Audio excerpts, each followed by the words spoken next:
Question: has this ever happened to you?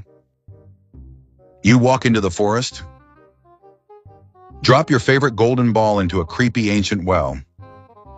Next thing you know, a talking frog starts negotiating visitation rights. Awkward. That's why smart kingdoms choose royal well security. Our highly trained guards stand watch over every suspicious well, enchanted pond, haunted spring, mysterious bog, and definitely not cursed puddle. Talking frogs? Denied. Creepy water spirits? Denied. Ancient swamp gods looking for a royal marriage? Yeah. Definitely denied. Our guards ask the important questions. Can I see some identification? Are you actually a prince? Have you been cursed by a witch? And why are you asking to sleep in the princess's bed? If the answers sound weird, you're getting launched back into the pond. No negotiations.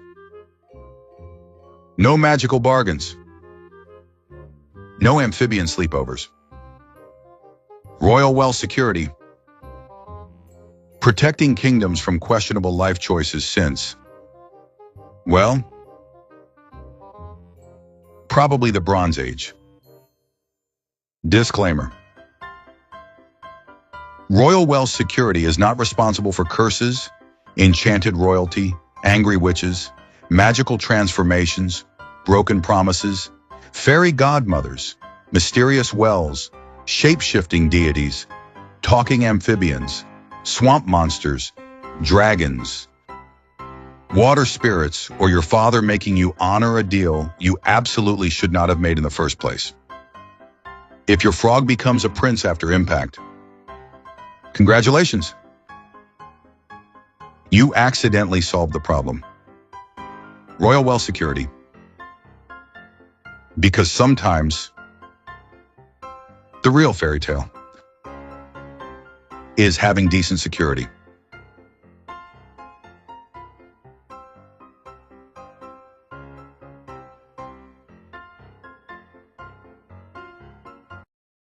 Disclaimer. Ladies and gentlemen, lawyers, frogs, which enchanted royalty, medieval witches,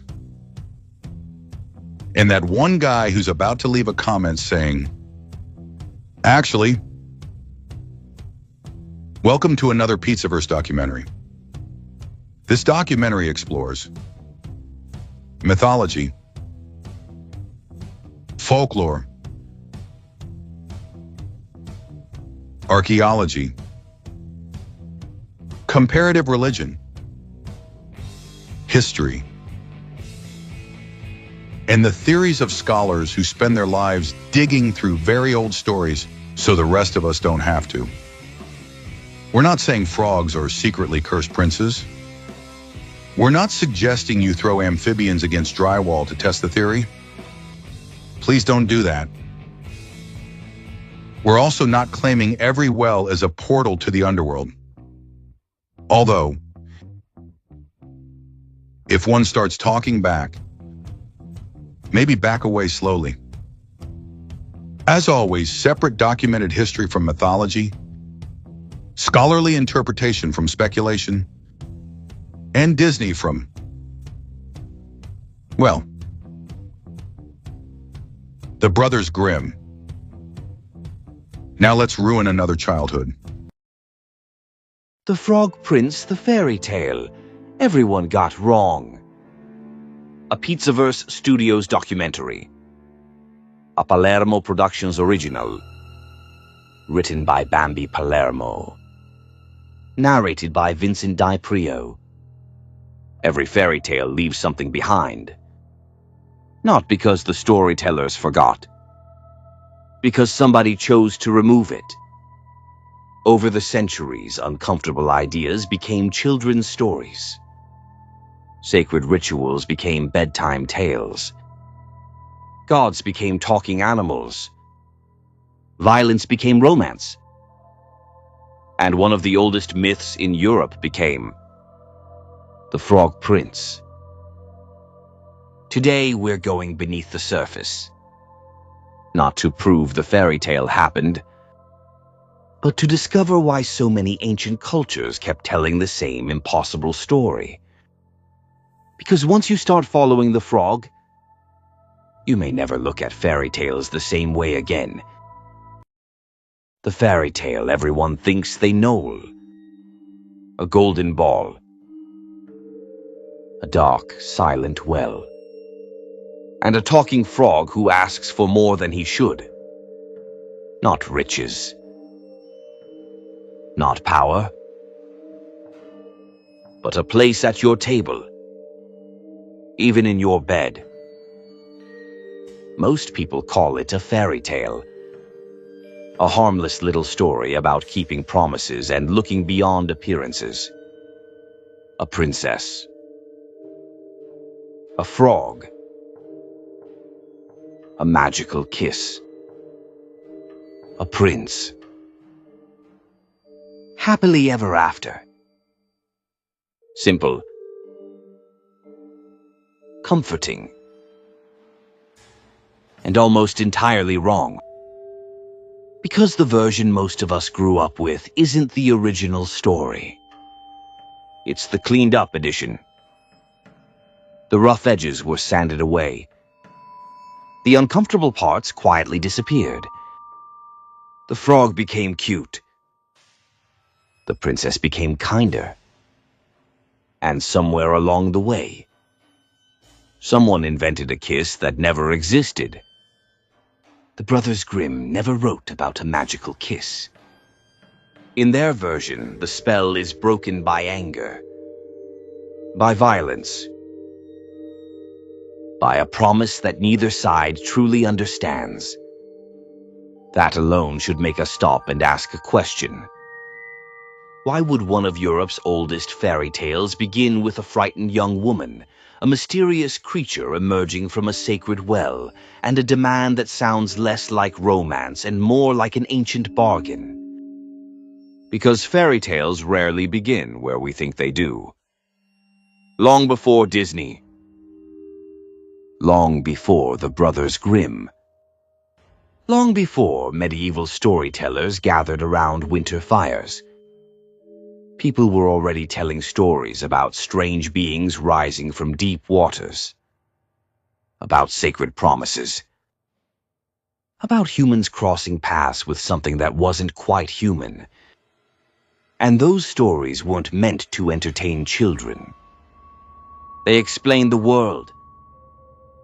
Today we'll begin where most people think the story starts. But pay attention.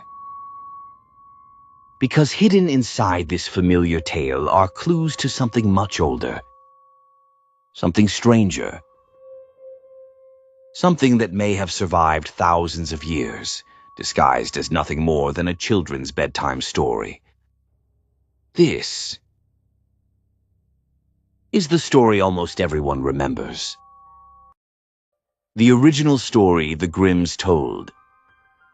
Before we can understand what this story once meant, we have to return to the version that changed everything. Not Disney. Not Hollywood. Not the one with the kiss. The one collected by the Brothers Grimm. In 1812, Jacob and Wilhelm Grimm published the first edition of Children's and Household Tales, a collection they believed preserved the oldest surviving traditions of the German-speaking world. They placed The Frog King, or Iron Henry, as the very first tale in the collection. That wasn't an accident. To the Grimms, this wasn't simply another fairy tale. It was one of the oldest, one of the most important, perhaps even a window into Germany's distant past. And this is how the story unfolds. In a time when wishing still worked, there lived a king whose youngest daughter was so beautiful the sun itself paused each morning to marvel at her face. Each day she wandered into the great forest near the palace, where an ancient linden tree shaded a deep, silent well. There she played with her most treasured possession, a golden ball. She tossed it high into the air again and again, delighting in watching it rise and fall. Until one throw went wrong. The ball slipped from her hands. It bounced once, twice, then disappeared into the black water below. The princess burst into tears. Her cries echoed through the forest. Then a voice answered. "What troubles you, princess?" She looked down. Floating in the water was a frog. Green. Wet. Ugly. Its eyes fixed on hers. "I can retrieve your golden ball," the frog said. "But first, you must promise me something." Desperate, the princess answered without thinking. "Anything. Jewels, my crown, my dresses, whatever you want." The frog shook his head. "I don't want your riches. I want to sit beside you, eat from your plate, drink from your cup, and sleep in your bed." The request was so absurd, so impossible, that the princess barely considered it. Of course, she thought. A frog could never leave the well. "Yes," she said quickly. "I promise." The frog disappeared beneath the water. Moments later, he returned with the golden ball clasped tightly in his mouth. The princess snatched it, turned, and ran. She never looked back. After all, what could a frog possibly do? But that evening, as the royal family gathered for supper, there came a knock at the palace door. Then a familiar voice echoed through the hall. "Youngest daughter of the king, open the door for me." The princess froze. She confessed everything to her father. The old king listened quietly, then gave an answer that would shape the rest of the tale. "What you have promised, you must keep." Reluctantly, she opened the door. The frog entered the palace. He sat beside her at the table. He ate from her plate. He drank from her cup. And finally, he asked to sleep in her bed. The princess recoiled. She could barely stand the sight of him. His skin was cold, his body damp. Every instinct told her to run. But once again, her father insisted. A promise must be honored. So she carried the frog upstairs between two fingers, as though he were something spoiled, and placed him in the corner of her room. She climbed into bed. The room fell silent. Then came the croaking. "I am tired," the frog said. "I want to sleep as comfortably as you. Pick me up, or I'll tell your father." That was enough. The princess exploded. She grabbed the frog with all her strength and hurled him against the wall. "Now you'll leave me alone." "You disgusting frog!" But instead of dying, The spell broke. The frog transformed. Before her stood a handsome young prince. He explained that he had long ago been cursed by a witch. Only her promise and her final act could restore his human form. The following day they were married. And as fairy tales often do, the story ends with happiness. Or does it? Because when you strip away the happy ending, you're left with something unexpectedly strange. No kiss. No romance. No growing affection. Only a bargain. A broken promise. A father insisting that promises are sacred. A creature demanding intimacy. And a violent transformation. That isn't the fairy tale most people remember. But it is the one the Brothers Grimm chose to preserve. The question is, why? The well at the edge of the world. At first glance, the setting seems ordinary. A princess. A forest. A well. It's easy to overlook. But in folklore, almost nothing is ever placed by accident. The well isn't simply where the princess loses her golden ball. It's where the story truly begins. And across Europe, stories like this almost always begin the same way. Not at castles. Not in villages. But beside ancient wells, sacred springs, and pools of dark, unmoving water. Why? Because to the people who first told these stories, wells were never just holes in the ground. They were thresholds. Places where the boundary between worlds became thin. The place where the living could brush against the dead. Where spirits listened. Where gods answered. And where promises carried consequences.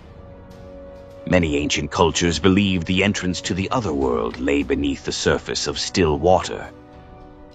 You didn't simply draw water from a sacred well. You approached it with respect. Sometimes with fear. Sometimes with gifts. Across the Celtic world, holy wells were believed to possess miraculous healing powers. People left coins, jewelry, cloth, and personal belongings behind as offerings. Even today, hundreds of sacred wells throughout Ireland, Scotland, and Wales remain places of pilgrimage. Long before Christianity arrived, many of those same springs were likely associated with local deities whose names have long since disappeared. The water remained sacred. Only the stories changed. In Wales, the beautiful lake known as Llyn y Llanfach tells of a mysterious woman who emerges from the water to marry a mortal man. Their marriage succeeds only as long as he obeys a sacred set of conditions.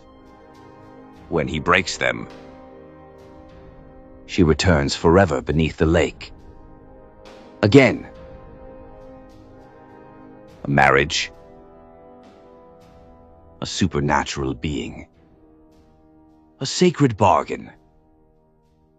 And water standing between two worlds. Archaeology tells a similar story. Across northern Europe, archaeologists have uncovered thousands of offerings placed into lakes, rivers, bogs, and springs. Swords. Spears. Jewelry. Cauldrons. Even human remains. These weren't accidents. They were deliberate gifts. offerings made to unseen powers believed to dwell beneath the water. One of the most haunting discoveries is the Tolland Man, found preserved in a Danish peat bog after more than 2,000 years. His peaceful expression hides a violent death. Many scholars believe he was sacrificed as part of a sacred ritual connected to fertility, kingship, or the renewal of the land. To ancient people, water gave life, but it also demanded something in return. Then there's the phrase that appears again and again in old folklore: the well at the world's end. At first it sounds poetic, but in traditional storytelling it had a very specific meaning. The world's end wasn't the edge of the planet. It was the edge of the known world, the place where civilization ended and mystery began. A place where ordinary rules no longer applied. Cross that boundary, and you entered a realm where spirits, monsters, gods, and impossible bargains became possible. That's exactly where our princess meets the frog. Not in a marketplace, not in a royal court, but at the doorway between one world and another. Which raises an even stranger question. If the well is sacred, who exactly is the frog waiting at the bottom? The frog in the water. The deeper we dig into European folklore, the stranger the frog becomes. Today we think of frogs as harmless little creatures.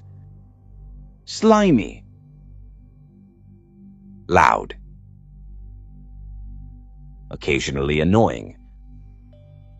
Hardly the sort of thing that belongs at the center of one of humanity's oldest stories. But our ancestors saw them very differently. A frog lives between two worlds.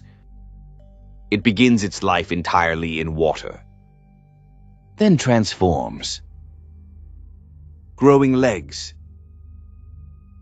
leaving the depths behind, living on land yet never straying too far from the water that gave it life. To ancient people, that transformation wasn't just biology. It was magic. A living symbol of death, rebirth, and change. In many traditions, frogs became natural messengers between worlds. Creatures that belonged to neither realm completely, which made them perfect guardians of sacred places. Across Slavic folklore, stories tell of the Vodnik, a mysterious water spirit said to dwell beneath lakes, rivers, and mill ponds. Descriptions vary from village to village. Sometimes he appears as an old man with green skin and dripping clothes. Other times he resembles something far closer to a frog. Webbed fingers, bulging eyes, a damp, swollen face. According to legend, the Vodnik guarded the waters and collected the souls of those who drowned. Some tales claim he stored those souls inside porcelain cups or jars beneath the surface. Others describe him emerging from the water in search of a human bride. And that's where the similarities become impossible to ignore. In several Eastern European folk tales, a desperate woman seeks healing water to save someone she loves. She travels alone into the forest. At a sacred spring, she encounters a strange being from the water.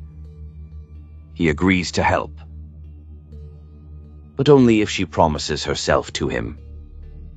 The bargain sounds familiar. She accepts. The water heals. Her loved one survives. Then, She tries to escape the promise. She hides. She delays. She hopes the creature will forget. He never does. Eventually, the water spirit comes to collect what was promised. Sometimes she returns willingly beneath the lake. Sometimes she's dragged below. Sometimes she's cursed forever. The details change. The pattern never does. A sacred well. A desperate woman. A supernatural being. A bargain that cannot be broken. The Frog Prince suddenly feels much less like an isolated fairy tale, and much more like a surviving fragment of something ancient. Nor is this pattern limited to Slavic tradition. Across Europe, water spirits appear in countless forms. The German Nixie, the Scottish Kelpie, the Irish Merrow. Each inhabits the dangerous boundary between humanity and the unknown. Some offer blessings. Others offer love. Many demand a price. Water gives life. But folklore rarely lets anyone drink for free. By now, another pattern begins to emerge. The frog isn't behaving like an ordinary animal. He's acting like something else entirely. A guardian. A spirit. Perhaps even a god wearing the skin of a frog. And if that's true, then the princess wasn't rescuing a prince. She may have been stepping into one of humanity's oldest sacred rituals. The animal bridegroom. By now, the pattern is becoming difficult to ignore. A young woman. A mysterious creature. A sacred promise. Fear. Revulsion. Transformation. This isn't just the story of the Frog King. It's a story humanity has been telling for thousands of years. Folklorists call this family of stories the animal as bridegroom. In the International Arne Thompson Uther Index, many of these tales fall under ATU 425, a group of stories in which a young woman is promised to, married to, or pursued by a mysterious, non-human husband.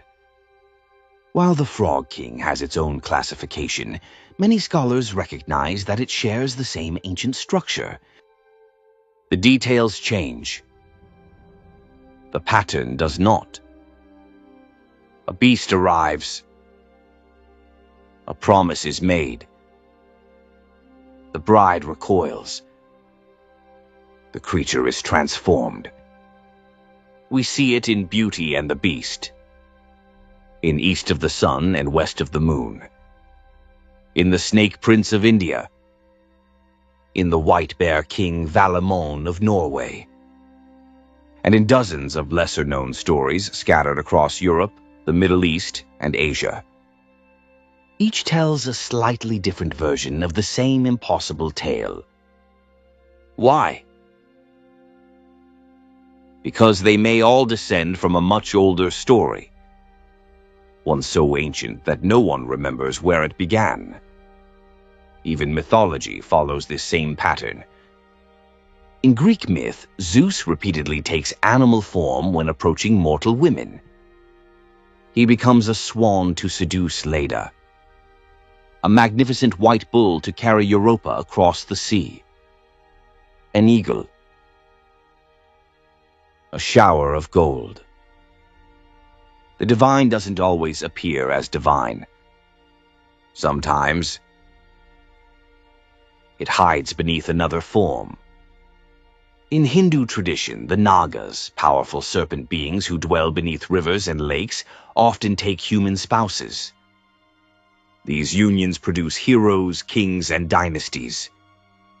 Again. Water. Again. Marriage. Again. The meeting between the mortal world and something older.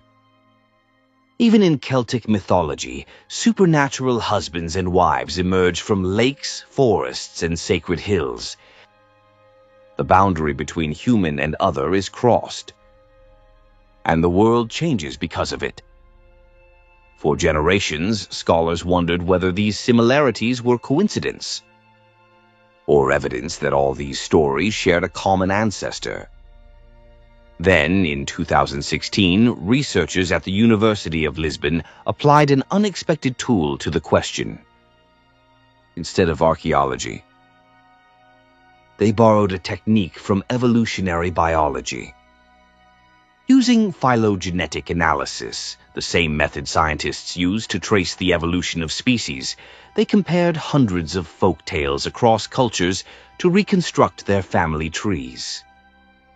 Their conclusion was extraordinary. Many animal bridegroom stories likely descend from a common ancestral tale more than 4,000 years old, reaching back to the people scholars call the Proto-Indo-Europeans. If that's correct. Then stories like the Frog King are older than ancient Greece, older than Rome, older than the Bible in its written form. They may preserve fragments of beliefs carried across Europe and Asia by people who lived during the Bronze Age. Not word for word, but idea for idea. Generation after generation, retold around campfires, changed with every language, yet somehow still recognizable. That's remarkable. Because stories usually disappear, empires fall, languages die, religions change.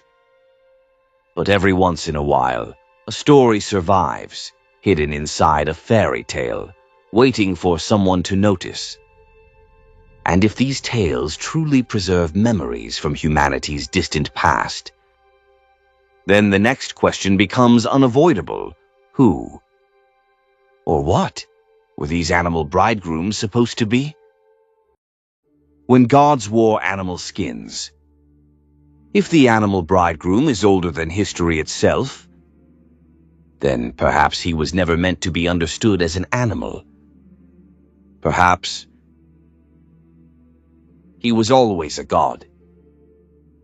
To the modern mind, gods are usually imagined as perfect human beings. Powerful. Beautiful. Radiant. But ancient religions painted a very different picture. Divine beings often blurred the line between human and animal. In ancient Egypt, the gods rarely appeared as fully human. Anubis bore the head of a jackal. Horus wore the face of a falcon. Sobek emerged as a crocodile. And Heket, the goddess of childbirth and new life, appeared with the head of a frog. To the Egyptians, the frog wasn't ugly. It was sacred. Every year, as the Nile flooded its banks, millions of frogs emerged seemingly from nowhere. To the people watching, it looked like life itself was rising from the mud. The frog became a symbol of fertility, resurrection, and creation. Heket was believed to breathe life into newborn children. She stood beside women in childbirth and guided new souls into the world. The creature we laugh at today was once seen as a divine symbol of life itself. The Greeks had their own version of this idea. Their gods rarely stayed in one form.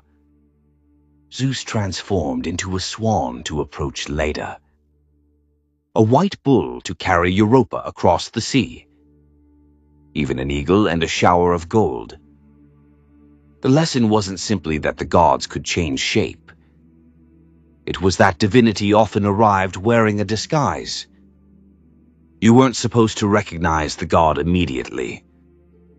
Recognition came later, only after the encounter had already changed your life. That sounds strangely familiar. The princess doesn't recognize a prince. She meets a frog. Only afterward does she discover who he truly is. Across northern Europe, stories tell of enchanted swan maidens, seal women known as selkies, and mysterious figures who slip between animal and human form. Transformation wasn't unusual. It was expected. The supernatural rarely announced itself honestly. It tested people first, sometimes with generosity, sometimes with terror, sometimes with impossible bargains.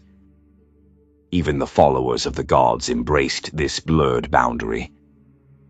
In the mysteries of Dionysus, participants dressed in animal skins and masks. Satyrs, creatures that were half man and half goat, became symbols of untamed nature, fertility, and divine ecstasy. The line separating humanity from the sacred became deliberately difficult to see. For a brief moment, the worshipper became something more than human, something closer to the divine. Modern audiences often see these stories as fantasy. Ancient audiences may have seen them as memory, a reminder that long ago the gods didn't remain distant in the heavens. They walked among humanity, sometimes wearing feathers, sometimes scales, sometimes fur, and perhaps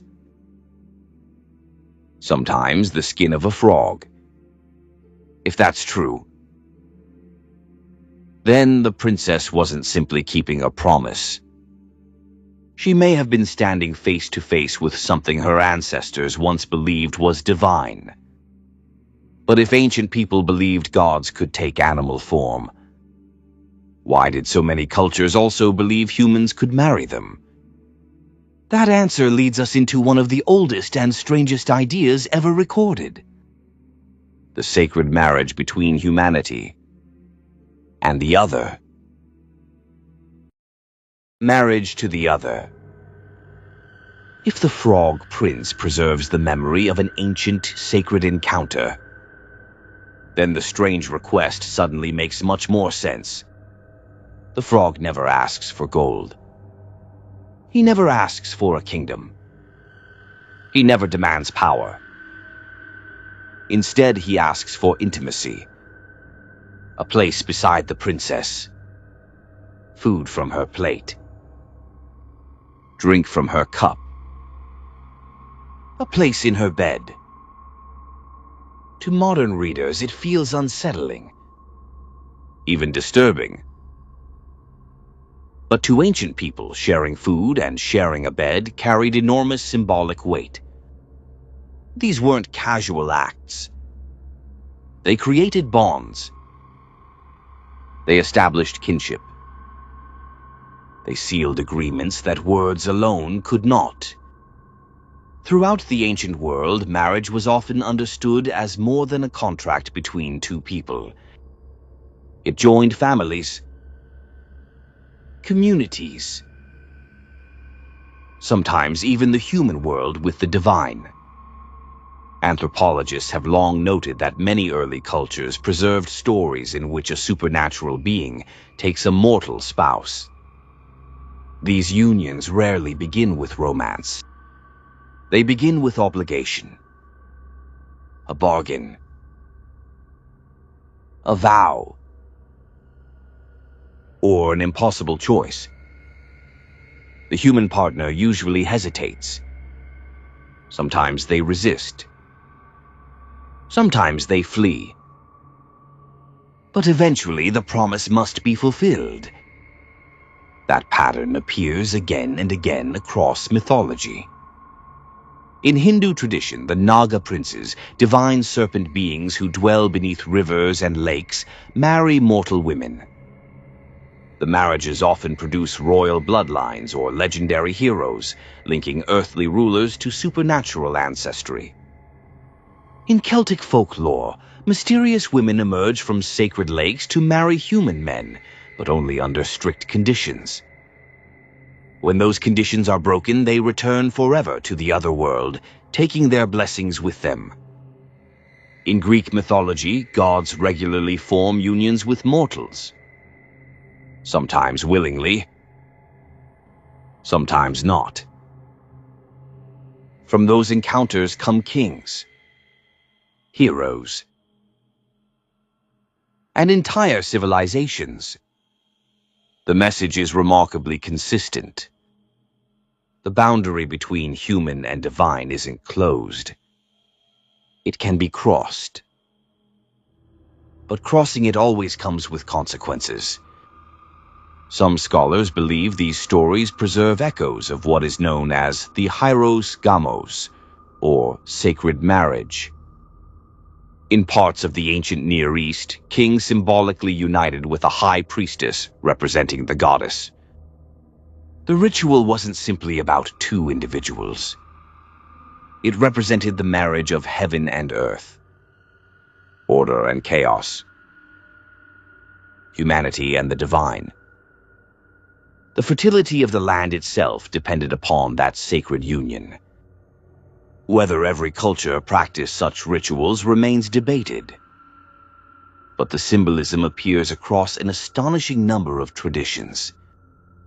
Again and again, a mortal joins with something greater than themselves.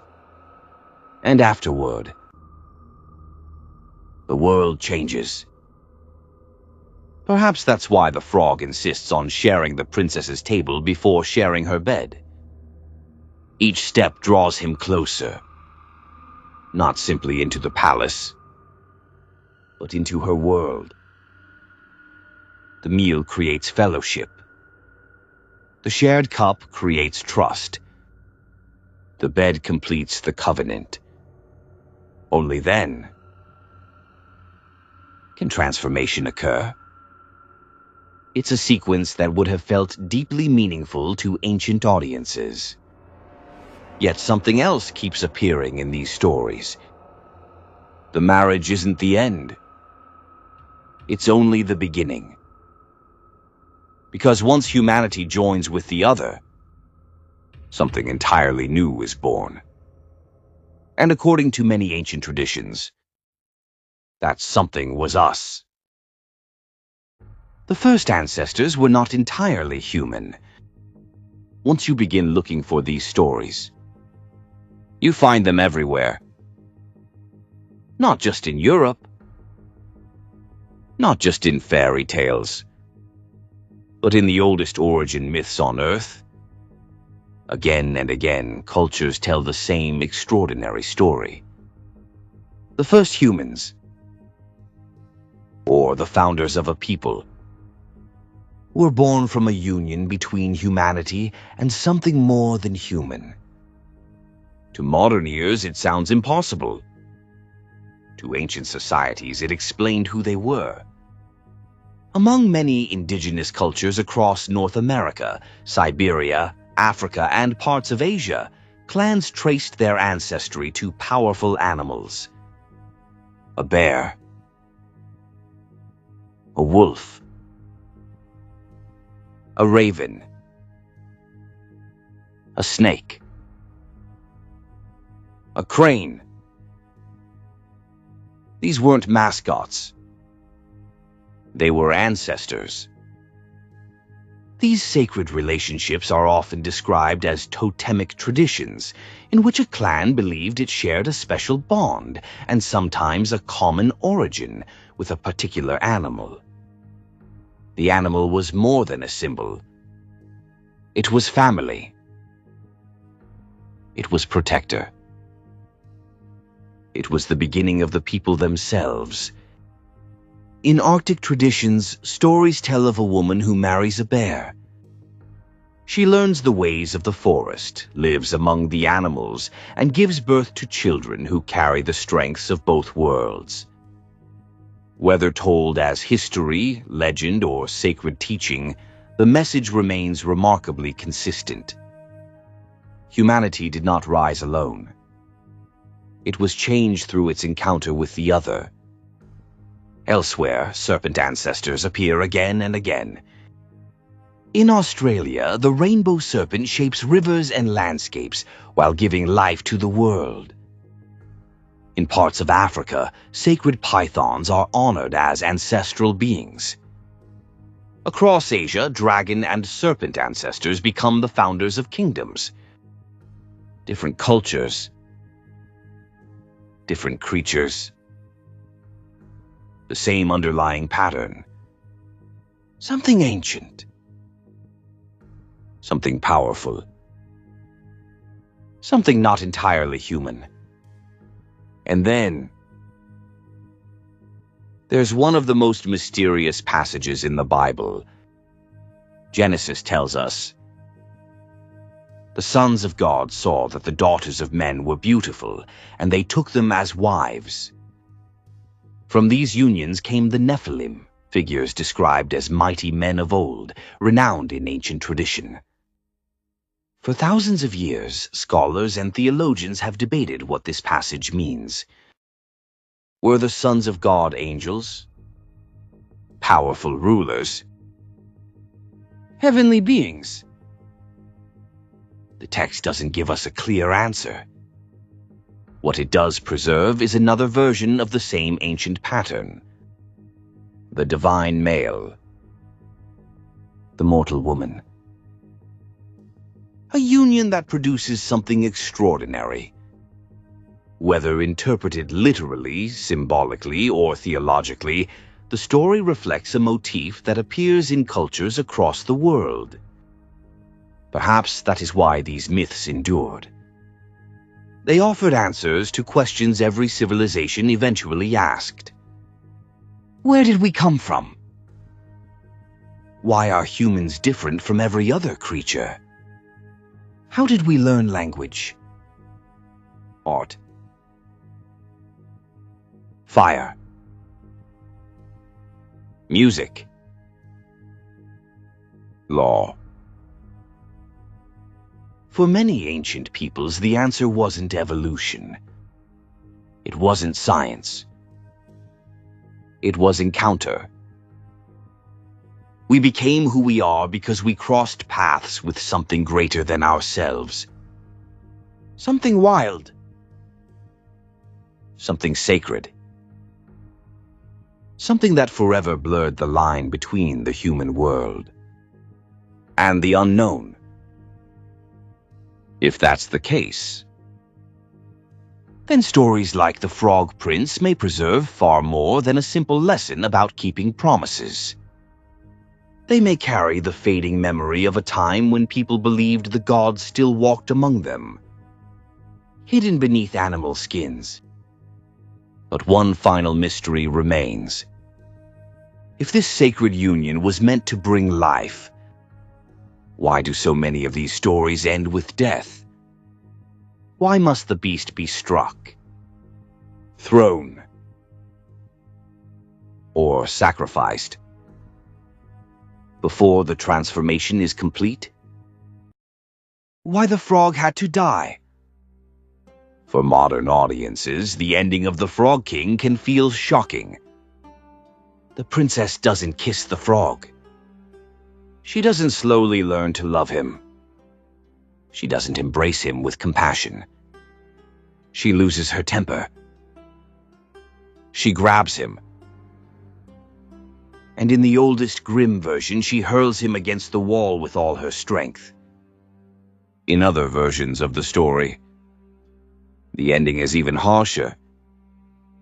The frog is beheaded, burned, skinned, or struck down before the spell is finally broken. Why?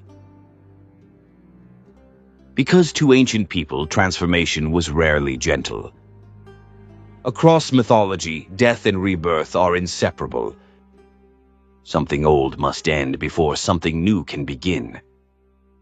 The seed dies beneath the soil before the harvest rises. Winter gives way to spring. The old king falls. A new one takes his place. The same rhythm echoes through ancient religion. Life. Death. Renewal. Some scholars have suggested that these violent endings preserve traces of seasonal fertility myths, where symbolic death was followed by symbolic rebirth. While the evidence varies from culture to culture, the pattern itself appears again and again. One of the clearest examples comes from ancient Mesopotamia. In the myth of Inanna and Dumuzi, the goddess Inanna descends into the underworld. After their sacred union, Dumuzi is ultimately taken below, and his fate becomes tied to the changing seasons. His descent symbolizes the dying land. His return marks its renewal. The myth became part of broader religious traditions, connected to fertility and the agricultural cycle. Creation and renewal did not come without sacrifice. The same idea appears elsewhere. In Babylonian mythology, the storm god Marduk confronts Tiamat, the primordial sea goddess who embodies the untamed waters of creation. After defeating her, he divides her body. From one half, he fashions the heavens. From the other, the earth. Her eyes become rivers. Her body becomes the framework of the world. Creation emerges through destruction. Not because violence is celebrated, but because ancient myths often portrayed order arising from chaos. Seen through that lens, the ending of The Frog King takes on a different meaning. The princess keeps her promise. She shares her table, her cup, her room. The sacred bargain is fulfilled. Then comes the breaking point. One violent act, and the creature standing between worlds is transformed, not destroyed, revealed. Whether that moment reflects the memory of an ancient ritual or simply the symbolic language of myth remains impossible to prove. But it fits a pattern that stretches across thousands of years. A meeting with the other. A sacred union. A symbolic death. A new beginning. Perhaps that's why later storytellers softened the ending. A magical kiss is easier to explain. It's gentler. More romantic. Less unsettling than a transformation born from fury. Yet by replacing the violence with a kiss, something older may have been lost. Not just a dramatic ending, but the memory of a worldview where creation itself demanded sacrifice. And that brings us to one final question. What if The Frog Prince was never simply the story of a cursed prince, but the fading echo of an ancient creation myth? The fairy tale that remembered creation. After following this story through ancient wells, sacred bargains, animal bridegrooms, forgotten gods, and myths older than written history, we arrive at one final possibility. What if The Frog Prince was never meant to be understood as a fairy tale at all? What if it survived because each generation remembered just enough to pass it on, but not enough to remember what it originally meant? No document tells us exactly how this story began. No forgotten manuscript reveals its first storyteller. And no archaeologist has uncovered a scroll labeled The Original Frog Prince. That certainty is lost to history. But stories leave footprints, patterns, echoes. And when those echoes appear across continents and thousands of years, they deserve our attention. We've seen the same pieces appear again and again. A sacred well standing at the boundary between worlds. A mysterious being rising from the water. A bargain that cannot easily be broken. A union between a mortal and something other. A violent transformation. A new beginning. Whether these similarities point to shared cultural inheritance, common human symbolism, or something even older remains a subject of ongoing debate. What seems clear is that the Frog Prince belongs to a family of stories far older than the version most of us learned as children. Perhaps the Brothers Grimm recognized that. Perhaps that's why they placed the Frog King, or Iron Henry, at the very beginning of their collection. Not because it was the sweetest tale, but because they believed it carried the deepest roots. Over the centuries, the story changed. The violence softened. The mysteries faded. The sacred bargain became a love story. The prince became handsome from the very beginning. And somewhere along the way, a kiss quietly replaced an act of rage. It's a reminder that stories evolve just as people do. Every generation reshapes the past to fit its own values. Yet beneath those changes, the oldest bones often remain. Perhaps that's why fairy tales endure. Not because they preserve every detail, but because they preserve just enough. Enough to remind us that our ancestors saw the world very differently. A world where forests breathed, wells whispered. Animals carried divine meaning. And the boundary between humanity and the supernatural was never quite as solid as we imagine. So, was there ever a real frog prince? Probably not. But there were sacred wells. There were ancient rituals. There were myths of gods wearing animal forms. There were stories of supernatural marriages that stretched across Europe and Asia for thousands of years. And somewhere within all of that, a little fairy tale survived, waiting for someone to ask a very simple question.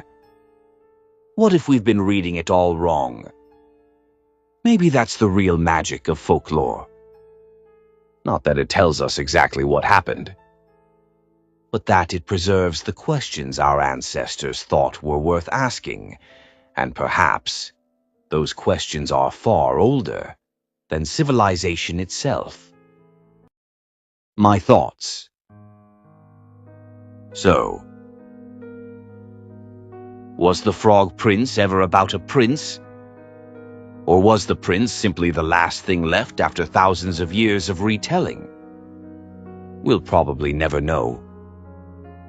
History rarely gives us perfect answers, especially when we're dealing with stories that may have been passed from one generation to the next for 4,000 years or more. But that's what makes folklore so fascinating. Fairy tales aren't fossils. They're living things. Every storyteller changes them. Every culture reshapes them. Every generation leaves its fingerprints behind. Sometimes they become darker.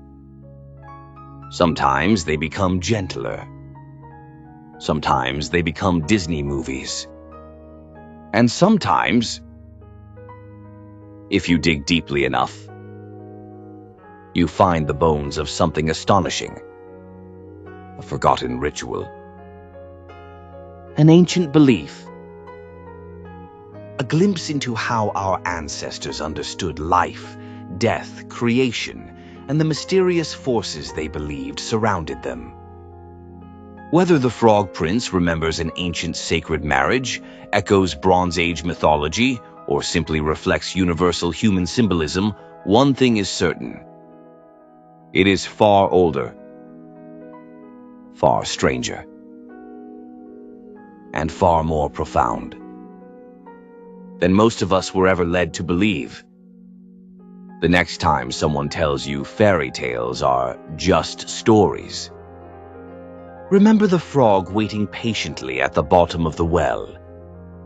Sometimes, the oldest truths wear the strangest disguises. Thank you for watching. All right, Pizzaverse. Ghost here. Official Shiba Inu. Official snack inspector. Official mascot of the greatest social club on YouTube. If you made it all the way to the end of this documentary, congratulations. Your attention span is healthier than most people on the internet. If you enjoyed what you watched, do me a favor. Smack that like button. Subscribe to the channel. Ring that notification bell before it starts feeling abandoned. Because around here, we don't chase clickbait. We dig through history, fairy tales, organized crime, old Hollywood, psychology, true crime, and all the weird little corners everyone else walks past. Bambi Palermo and the Pizzaverse don't just tell stories. We tear them apart. Dust them off. And show you what everybody else missed. So grab a seat at the table. The espresso's hot. The pizza's fresh. And there's always room for one more in the family. I'll be waiting. Probably near the snacks. Before you go, I just want to say thank you. Seriously. Every view, every like, every comment, every subscription, every time you share one of these documentaries, you're helping the Pizzaverse grow into something special. Bambi puts her heart into every story. I supervise. It's a very important management position. Couldn't do it without me. Or without all of you. From everyone here at the Pizzaverse, thank you for spending your time with us. Now get out of here. Go watch another documentary. I'll keep an eye on the place until you get back. Good dog. Great audience. See you next time, Pizzaverse.